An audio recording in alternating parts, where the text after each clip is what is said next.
आजारी पडल्यावरच blood taste करायची का, की ब्लड टेस्ट ही रोज करायची, अशी बरेच जण मला प्रश्न विचारत असतात. तर हॅलो फ्रेंड्स, प्रश्न तुमचे उत्तर आमचे ह्या सिरीज मधला पहिला पार्ट, की ब्लड टेस्ट का करतात किंवा का करावी.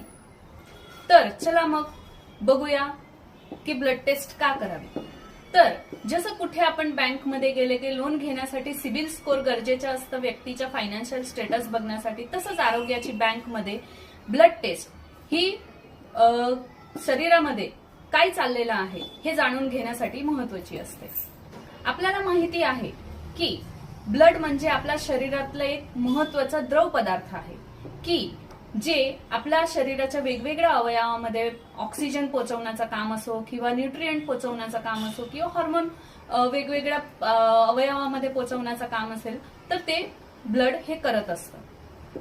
पण आपण हेच जाणून घेतलं पाहिजे की ब्लड पासून अनेक रोगाचं निदान पण करू शकतो आपण. म्हणूनच ब्लड टेस्ट हे खूप गरजेचं आहे आणि महत्वाची प्रोसेस आहे. चला तर पाहूया की ब्लड टेस्ट का करावी.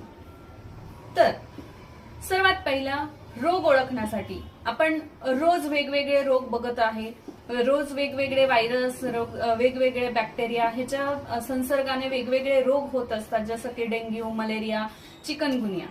तर साधं ताप, खोकला, सर्दी असं काही असेल तर डॉक्टर त्या लक्षणाप्रमाणे आपल्याला टेस्ट प्रिस्क्राईब करत असतात.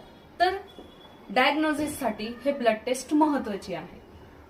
दुसरं, रोग नियंत्रणासाठी म्हणजे की मॉनिटरिंग करण्यासाठी, जसं शुगर असेल किंवा कॅन्सर असेल किंवा मग बाकीचे काही डिझीज आहे, ब्लड प्रेशर आहे, तर ते रोजच्या रोज मॉनिटर करून की बाबा त्याची पातळी वाढलेली आहे, कमी झालेली आहे, त्याच्यावर कशी औषधं घ्यायचे हे सगळं डॉक्टरच्या सल्ल्याने ब्लड टेस्ट करायची गरजेची.